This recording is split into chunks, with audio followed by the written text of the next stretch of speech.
everyone. Welcome back to The Victim's Voice. I'm your host, Lorelei. This week's heartbreaking case involves the abuse and death of a little girl who was tortured and killed by someone she should have been able to trust. This case is out of Hanover Township, Ohio, and it's the case of Hannah Weshe. Hannah Weshe hadn't had the easiest life in her short 3 years, but what she did have was a dad who loved her more than anything. Hannah was born on January 11th of 2015 in Louisville, Kentucky. Born to a mother who struggled with heroin addiction, Hannah herself was born addicted and spent 92 days in the NICU. Jason Wesche, Hannah's father, drove to the hospital several times a week to see his daughter, to hold her and comfort her as she went through terrible withdrawals from the drugs. At 3 months old, Hannah finally was released to go home. Jason stepped up and took full custody of his little girl, while Hannah's mom, Adrienne, went to rehab. At first, Jason took Hannah to see her mom, but then things for Jason started falling apart. He lost his job and eventually lost his home.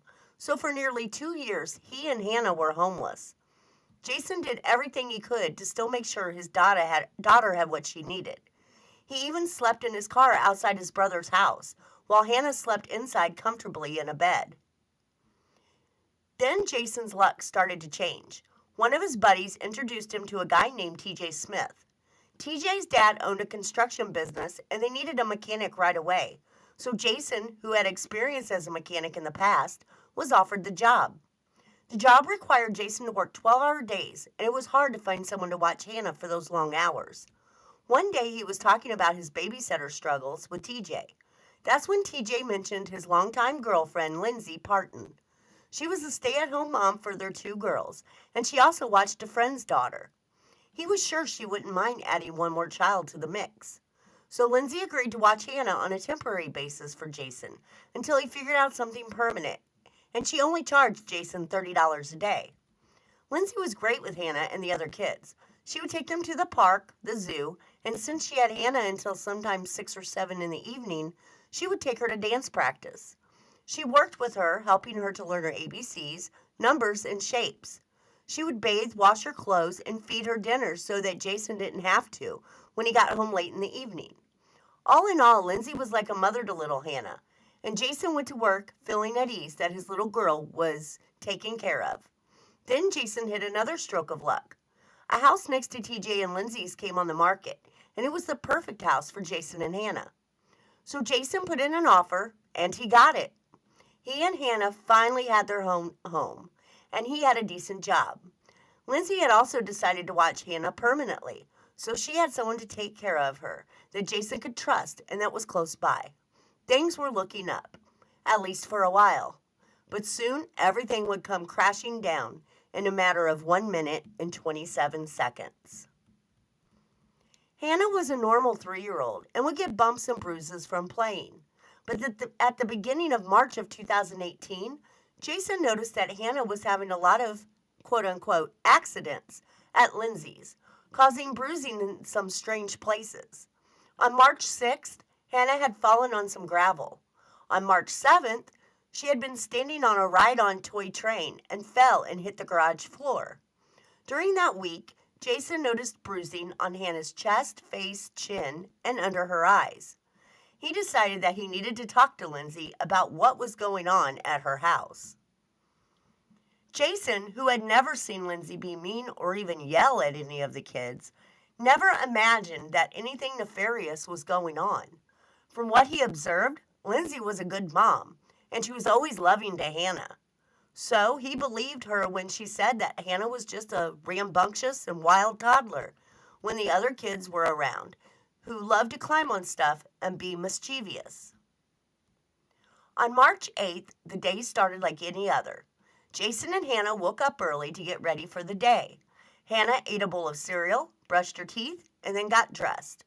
She loved to be independent and pick out her own clothes, which she did that morning. Everything was as normal as could be. That morning was very cold, so besides putting Hannah's coat on her, Jason also wrapped her up in a blanket and carried her to the car. At 6:52 a.m., he sent a text to Lindsay, telling her that they were on their way. At 6:53, Lindsay responded with an okay. That morning, Jason said Hannah did act unusual in the car on the drive to Lindsay's. Even though they lived next door, this was a very rural area, and the houses were far apart. Lindsay's house was about 300 feet from Jason's. I will post a view from Google Maps on the Victim's Voice Facebook page to give you an idea of the distance of everything. Anyway, usually Hannah sat on Jason's lap on the drive to Lindsay's house, but that morning she climbed into the back seat and laid down.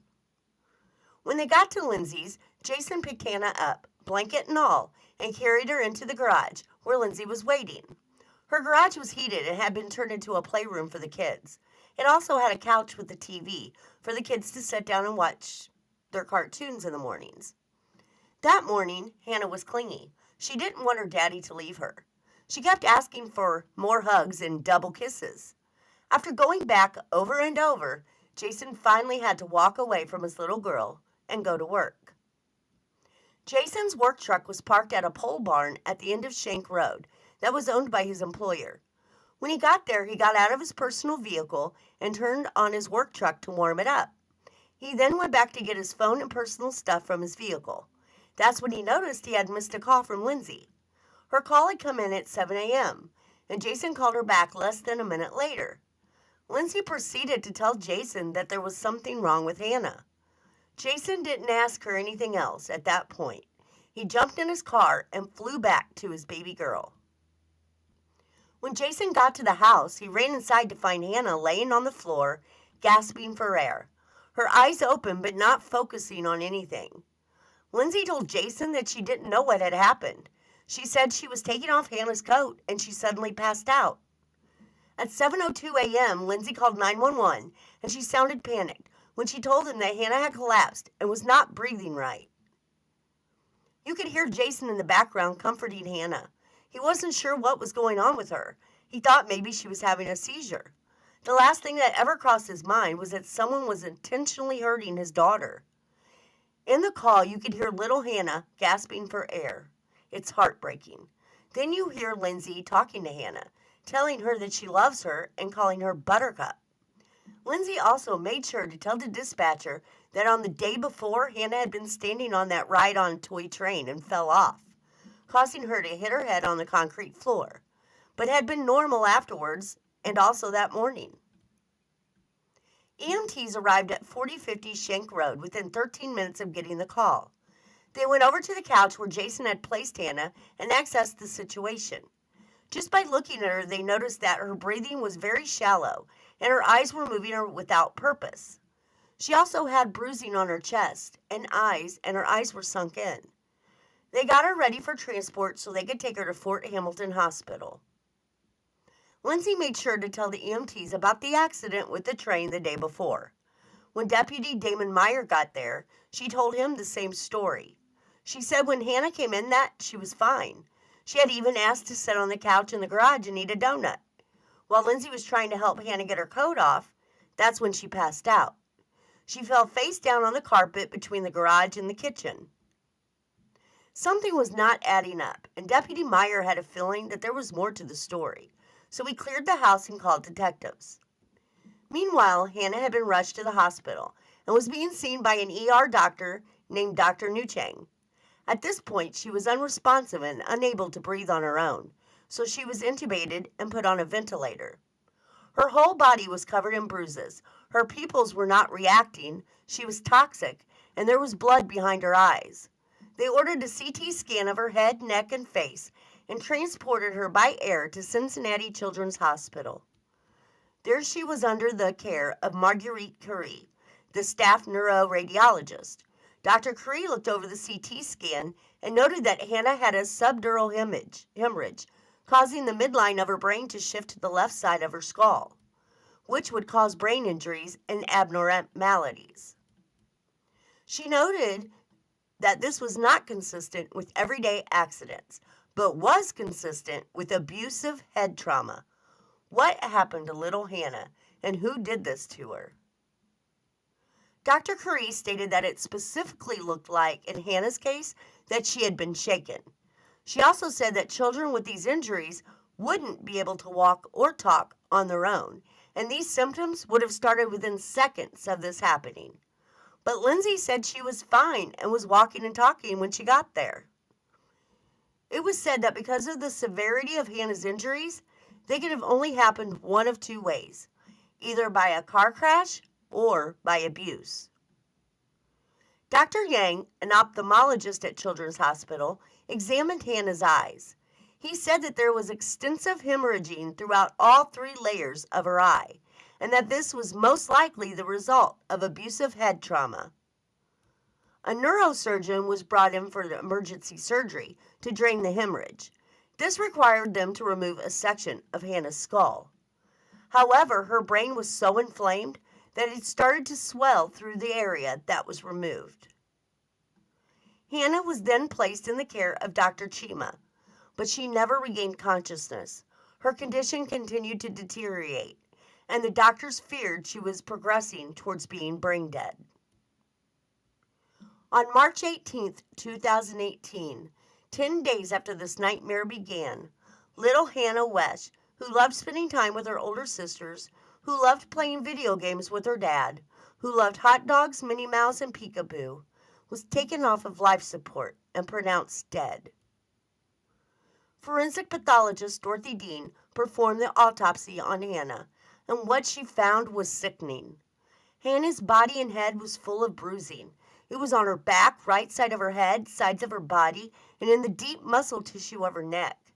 She also found shearing of her brain, which happens when the long connecting fibers of the brain are torn, which causes the brain to shift and rotate inside of the skull. Dr. Dean believed that Hannah's death was caused by a traumatic brain injury caused by a blunt, tremendous force. This is different than when we say someone is killed by blunt force trauma. This can be seen in shaking, and the skull would hit the brain, making it the blunt instrument. She agreed with Dr. Curry that Hannah would not have been able to walk or talk and would have been abnormal and unresponsive within moments of the trauma happening. There was some bruising on Hannah's body that was consistent with normal childhood activity. However, the bruising inside of her knees, her shoulders, arms, and buttocks, which also had lacerations, her back and sides, these were not consistent with normal childhood activity. They were also in different stages of healing, which means that they were all sustained over a few days, not at one time. There were bruises under Hannah's hair that weren't superficial, and there was more bruising deep under her scalp. Hannah had blunt impact to the back and side of her head, bruises deep in her neck, and hemorrhages in her brain. The doctors all agreed that even a fall from a second-story window wouldn't cause all this damage. The investigation began into Hannah's death. Detectives were determined to find out what happened to the little girl, and there were only 2 people who could be responsible, Jason or Lindsay. Lindsay had said, though, that Hannah was fine when she got there and was walking and talking. And as we know, she wouldn't have been if her injuries had happened while she was in Jason's care. So they had 2 interviews with Lindsay, one on March 8th, the day the incident happened, and on March 9th. When Lindsay arrived on March 8th, she was read her rights and asked if she understood them, which she said she did. They started out the interview by asking Lindsay questions that would help them get to know her and Hannah's relationship. Lindsay told the investigators that she had been babysitting Hannah for approximately 8 months and that she loved Hannah like she was her own. She told them how close she and Hannah were and how they called each other Buddy. Just the night before, Hannah had told Lindsay that she loved her and that she took such good care of her. The investigators were done with small talk and started getting down to business with Lindsay. They asked her about a bruise on Hannah's chin. Lindsay said it happened on the 6th. Hannah was wearing cowboy boots with heels and was chasing Lindsay's daughter outside when she fell in the gravel. She then got up and demonstrated how Hannah ran, turned, and looked over her shoulder, then fell forward and landed on her face. According to Lindsay, when Hannah fell forward, she put her arms back instead of out to catch herself. She told them that was also how she got the bruises on her chest. You know, the gravel poked her through her jacket enough to leave bruises on her chest. I don't know if she thinks these investigators were born yesterday, but they weren't, and they sure weren't buying her story. She then told the investigators that on the 7th, Hannah, who Lindsay claimed to be clumsy already, was standing on the seat of a ride-on toy and was pretending she was surfing. She then fell off the train and hit her head on the concrete floor. Lindsay said the bruise on her head must have happened during that incident. Lindsay also stood up again and demonstrated Hannah's surfing motion and her falling off the train, once again suggesting that Hannah put her arms back instead of forward to try to catch herself, even though putting your hands out to catch yourself is a natural reaction. I will post parts of the interrogation on the Victim's Voice Facebook page so everyone can see how ridiculous Lindsay looked as she was playing charades with the detectives. Lindsay then goes on to tell the story about what happened that morning. She told the investigators that Jason carried Hannah wrapped in a blanket. He put her down and she was standing there. They kissed and hugged goodbye, and then Lindsay asked her if she was tired or if she wanted to stay up. Hannah said she wanted to stay up, and they both walked in. Hannah was in front, and Lindsay set her phone down on a chair to take off her robe, when Hannah looked at her and asked her if she could sit on the couch and eat a donut. Then, as she started taking off her jacket, she crumbled to the ground. Jason had only been gone for 30 seconds to a minute when Hannah collapsed. She hadn't even gotten all the way into the door yet. Because they wanted to make sure Lindsay understood her rights, they read them to her again. She said she understood them completely and that she had no problem talking to them because she had done nothing wrong. The detectives told Lindsay that Hannah was not doing good, and whatever happened to her happened that morning. It didn't happen 24 hours before, or even an hour before she collapsed. It happened instantly. Lindsay, who was trying to be convincing, said that she swore to God she was telling the truth, then doubled up and said she swore on her kids. But the investigators told Lindsay that there was no way that Hannah walked or talked after suffering from the brain injury that she had. Lindsay then said, "She walked right into my house. I'm not lying," because telling the cops you're not lying will automatically make them believe you. Lindsay then told the investigators that she would never hurt a child, and that she didn't even spank hers. And this, they would later find out, seemed to be the truth. Investigators talked to two mothers who used to have Lindsay watch their young children, and they had nothing bad to say about her, never saw any bruises on their kids, and never suspected anything nefarious going on. So if that's true, then what did Lindsay have against little Hannah? The investigators told Lindsay that they knew she wasn't being honest, and if it wasn't her, then who? She told them she didn't know and that nothing had happened at her house. They asked her what she and Jason had talked about that morning, and she said she had mentioned that it was snowing again and said that Hannah's bruise was looking better. Then she voluntarily told the investigators that she had Googled how to make a bruise look better. Not feel better, but look better. Was she trying to cover her tracks because she knew they were going to go through her phone and her Google searches? The investigators then tell Lindsay that this is serious because it doesn't look like Hannah is going to make it. She lets out a little cry and puts her head down for a minute, trying to act like she gave a shit. A different detective came in, and he was not going to take any bullshit from Lindsay. He told her that Hannah had a swollen bruise on the back of her head, and that the bruises she had all over her made the doctors nauseous. He then proceeded to tell her that they had just pulled the plug on Hannah and that she was dead, even though at that time she was still in critical condition. Lindsay put her head down once again, pretending to be upset. The new detective told Lindsay there was no way that Hannah was walking or talking after the injury. Then he started asking her about TJ, her husband, not husband, which it was revealed in court that the reason they never filed the marriage license was so that Lindsay could continue to get government benefits. He asked Lindsay if TJ had ever hit the kids. She said no, and that he was rarely around. They then asked Lindsay to take a guess at what she thought happened to Hannah, and her answer was bone-chilling. She said, "I'm sure she did something bad and she got in trouble. She's a little mischievous." What does that even mean? Why would she say that, And what does she think Hannah could have done to deserve what was done to her? They asked her about Jason again and whether he had a temper. They most likely wanted Lindsay to believe that she wasn't their main suspect, so she would keep talking. She told authorities that yes, Jason had a temper, but she had never seen him lose his temper on Hannah, only on the guys he worked with. When Lindsay was asked if Hannah had come to her house with bruises on her in the past, she told them yes. But they told her that Jason said that Hannah would get hurt a lot at Lindsay's house and come home with bruises from there. Lindsay said that wasn't true. Then Lindsay decided she was going to put the focus on Jason. She told the detectives that she had never been inside Jason's house and that she didn't know what went on inside of there. All she knew was that Jason was gone a lot, and she took care of Hannah all the time. She said that the little girl would come over with dirty clothes, and Lindsay would wash them. She would come over and she would be dirty, so Lindsay would give her a bath. Blah, blah, blah. Lindsay kept talking and trying to make Jason look bad. The investigator finally told her that one of two things happened. Either she killed Hannah or Jason did. Lindsay had the audacity to kind of chuckle, give a little smirk, and say, "I didn't." What in the actual fuck is wrong with this lady?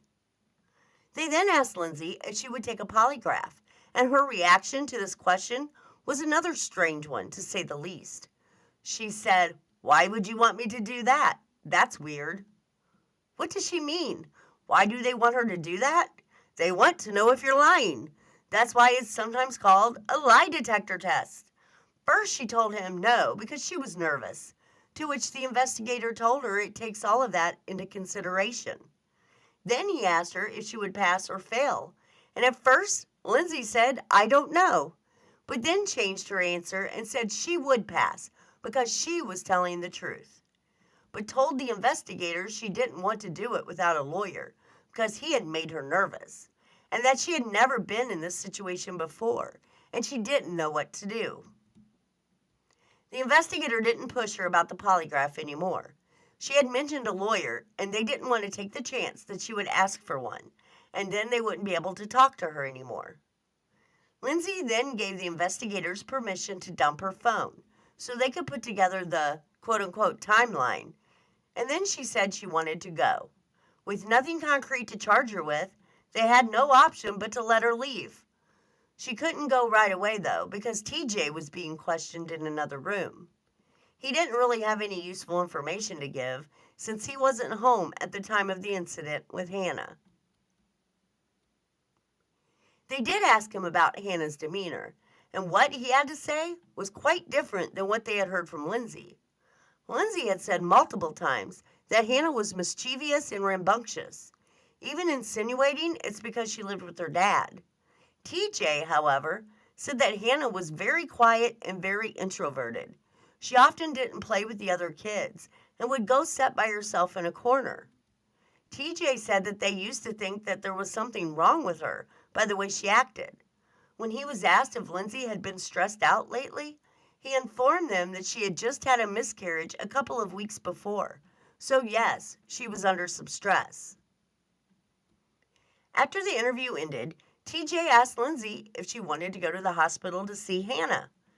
This is when Lindsay learned that the detectives lied to her about Hannah having passed away. But even after they lied to her, Lindsay was still willing to talk to detectives again the next day. They showed up at her house at 9 a.m. and told her they needed her to come down to the station right away to ask her a few more questions. Lindsay said she couldn't at that moment because she didn't have anyone to watch her kids until later that afternoon. The detectives told her they needed her right then. It couldn't wait. A few minutes later, Lindsay had loaded her two daughters into her vehicle and was headed to the police station. When they arrived, Lindsay was put into an interrogation room, and her daughters were taken somewhere else where they could be entertained and supervised.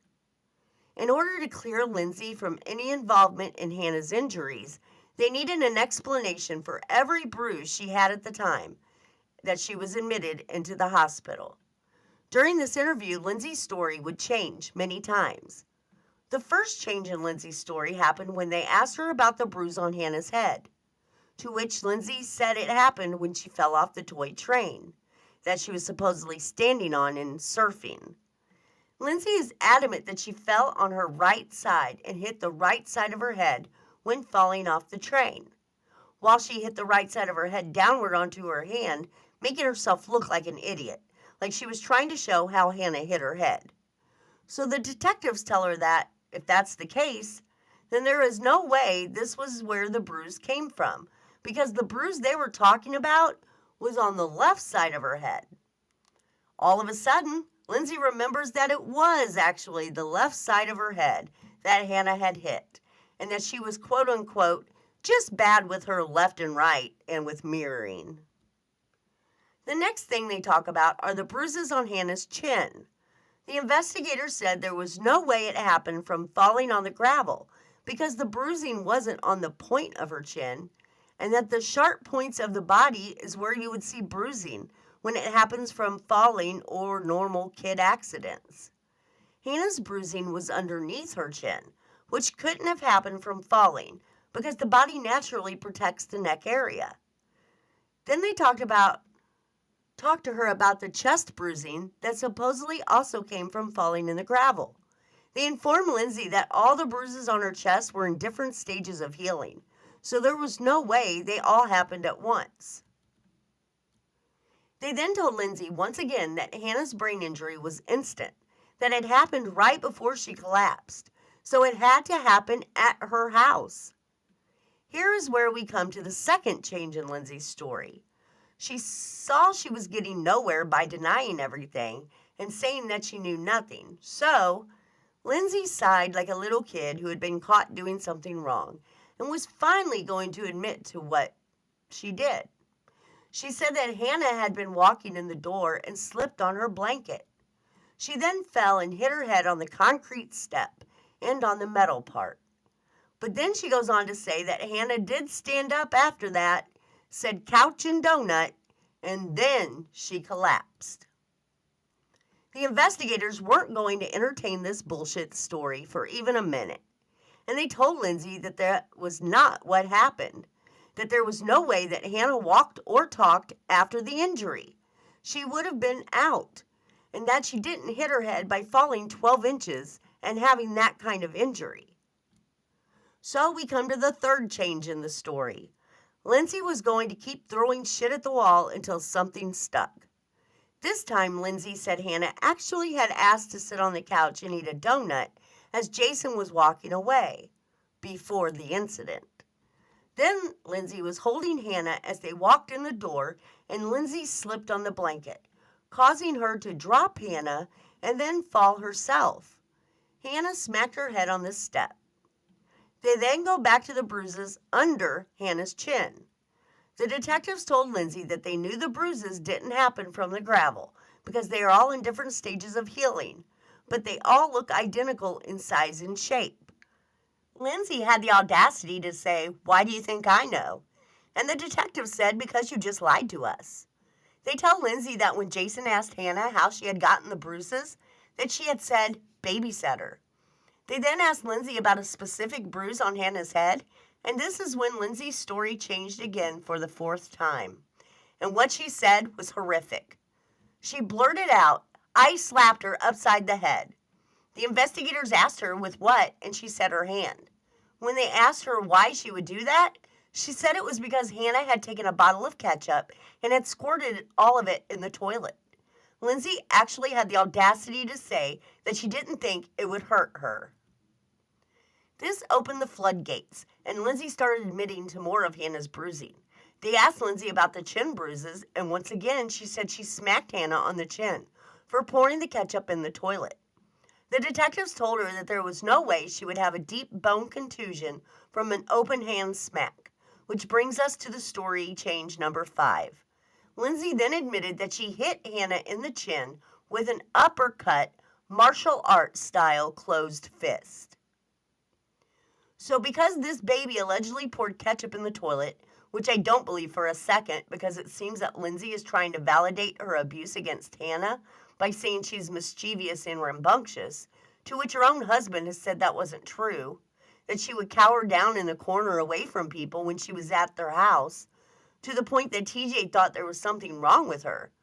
But no, there was nothing wrong with Hannah. According to other family members, Hannah didn't act that way unless she was at Lindsay's house. She was scared to play or talk or act like a kid while she was there because she knew what would happen. There was nothing wrong with Hannah, TJ, but there is something wrong with your wife. Lindsay then told the detectives that Jason was okay with her disciplining Hannah, that he had given her permission, although I am sure this is not the type of discipline he meant. The detectives then went back to the chest bruises.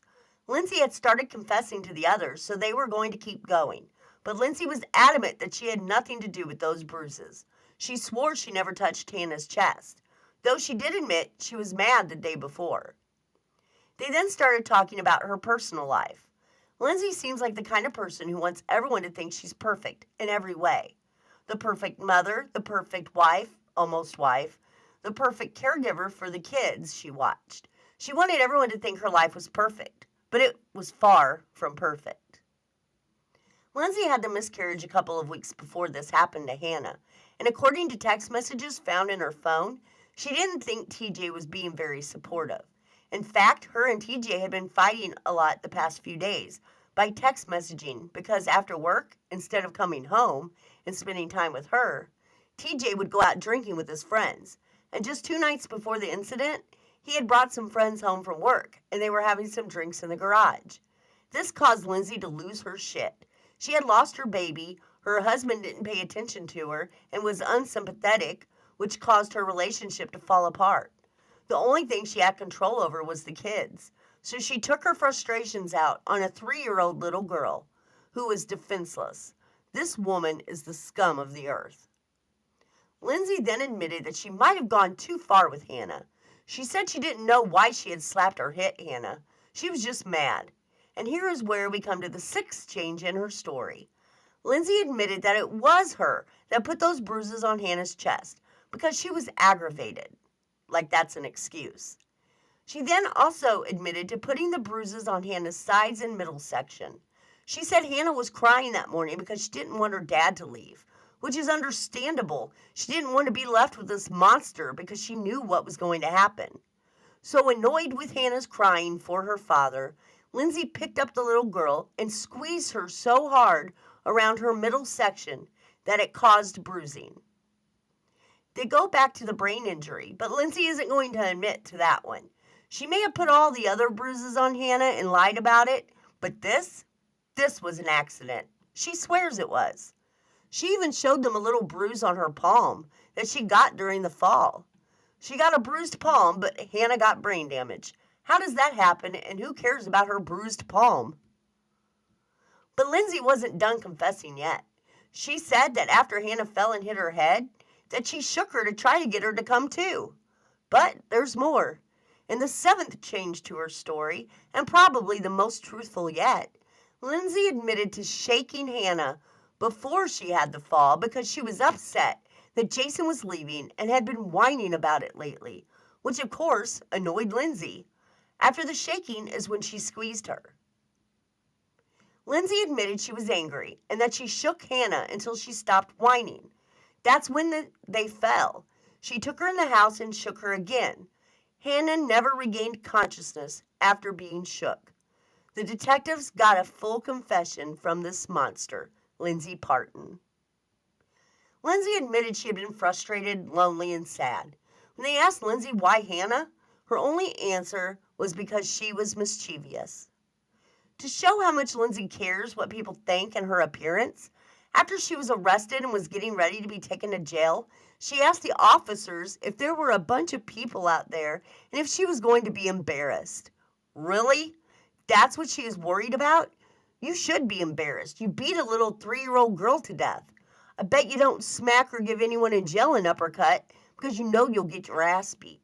That's why you have to pick on a defenseless 3-year-old. On April 2nd, 2019, Lindsay's trial began because even after she confessed to nearly everything at her interrogation, she still pleaded not guilty.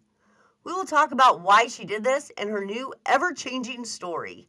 Believe me, it's a doozy. At Lindsay's trial, she took the stand and testified in her own defense. Once again, she was smiling her sweet smile like she wasn't on trial for murder, and everything was right in the world. With her sweet little voice, Lindsay told the jury that her entire confession had been a lie. Yes, it was all a lie. And why would she lie about this? She said that she felt the need to protect everyone. Yes, everyone. Sweet, innocent, help everyone. Lindsay is back. She risked her own freedom and risked leaving her kids without a mother to protect who? When asked this question, she said TJ and Jason. She said they had been asking her a lot of questions about Jason during her interrogations, and they had interviewed TJ the day of Hannah's injury. They then asked Lindsay the question we all have. Why would she be willing to lose everything to protect Jason? Lindsay stated that she never thought she would be in trouble, and she thought Jason would back her up. She didn't think she would get in trouble for killing a child, and how did she think Jason was going to back her up? I mean, he already was. He said he believes Lindsay did something to his daughter. So there, he backed you up, Lindsay. When asked why she would want to protect someone who would do that to Hannah, Lindsay just said that Jason was her friend. If she thought this was making her look good, she was wrong. So her friendship with Jason is more important than Hannah's life. She just keeps making herself look worse and worse. Then the most shocking part of her testimony came, when she acknowledged that Jason had given her permission to discipline Hannah. Lindsay was asked by the prosecutor if she thought it was okay to hit Hannah with her fist on her chin. Lindsay said yes. She was asked if she thought it was okay to squeeze Hannah. Lindsay also said yes. She was asked if she thought it was okay to shake her, and Lindsay said yes. She was asked if she thought it was okay to hit Hannah on the face with an open hand, and Lindsay said yes. This is all the jury needed to hear. Lindsay was convicted of murder, involuntary manslaughter, and endangering children. She was sentenced on May 9th to life in prison with a chance for parole after 18 years, which I hope she doesn't get. Hannah was a 3-year-old who already had been through more than a lot of adults ever go through in their entire life. Her life was just starting to get better. Her daddy got a job. She and her daddy got a new house. She spent time with family members that loved her. Hannah had no mother figure in her life, except for Lindsay. And instead of showing Hannah the love that she deserved from a mother, she showed her evilness and hatred. I hope Jason is at that parole hearing in 18 years, and everyone after that on Hannah's behalf, so that this monster stays where she belongs, behind bars until the day she takes her last breath. For photos from this episode, check out The Victim's Voice on Facebook and Instagram, and come back next week for a new episode. Until then, stay safe and peace out.